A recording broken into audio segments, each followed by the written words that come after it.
रादौर में PNB bank के पास खस्ता हाल एसके मार्ग पर बरसात के दौरान पलटी गन्ने से लदी ट्राली, बड़ा हादसा टला। रादौर के पीएनबी बैंक के पास खस्ता हाल एसके मार्ग पर रविवार को बरसात के दौरान एक गन्ने से लदी ट्राली पलट गई। जिस वक्त ट्रॉली पलटी उस वक्त पलटी गई ट्राली के पास से एक कार भी गुजर रही थी। गनीमत रही कि कार उस दुर्घटना में बाल बाल बच गई, अन्यथा कोई बड़ा हादसा हो सकता था। दरअसल बरसात के दिनों में सहारनपुर कुरुक्षेत्र मार्ग की दुर्दशा राहगीरों पर इस कदर भारी पड़ती है कि सड़क पर बरसात का पानी जमा होने से सड़क पर बने गड्ढों में वाहन पलटने से जहां दुर्घटनाओं का शिकार हो जाते हैं, वहीं वाहन पलटने से अन्य राहगीरों को भी परेशानी का सामना करना पड़ता है।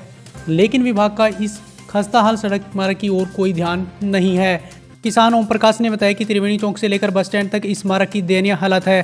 सुबह भी बरसाती पानी के कारण सड़क में बने गड्ढों में धंसने से एक किसान की गन्ने की ट्राली यहां पलट गई थी और अब उनकी ट्राली भी यहां पलट गई है। उन्होंने बताया कि पलटती ट्राली से साइड से निकलती एक कार भी क्षतिग्रस्त होते बाल बाल बची। उन्होंने कहा कि प्रशासन का इस मार्ग की ओर कोई ध्यान नहीं है और बरसात के दौरान इस मार्ग पर एक के बाद एक वाहन पलटते हैं, लेकिन प्रशासन का कोई भी अधिकारी या कर्मचारी दिखाई नहीं देता। समस्या ये है जी, ये रोड त्रिकोणी से ले गए यहाँ तक सारा खराब होया पड़ा है और यहाँ सुबह भी एक ट्राली पलट गई थी और अब हमारी ट्राली पलट गई है यहाँ पे। तो प्रशासन इसकी तरफ कोई ध्यान नहीं दे पा रहा है, जिसके कारण यहाँ पे नुकसान हो गया आज और बल्कि कार वाले बच गया इसके नीचे आने से। तो इसकी तरफ प्रशासन को ध्यान देना चाहिए। यहाँ पे पानी खड़े होने की वजह से समस्या आती है, खड्डे हो जाते हैं रोड में और जिसकी वजह से नुकसान होता है यहाँ ट्राली।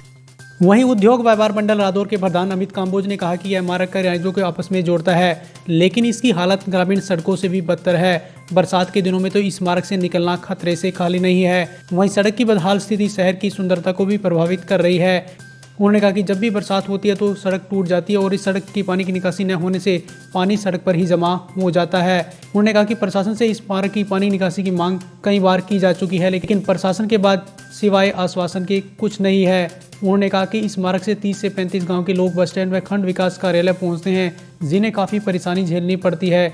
उनकी दोबारा से प्रशासन से मांग है कि इस मार्ग को पानी निकासी के लिए दुरुस्त किया जाए।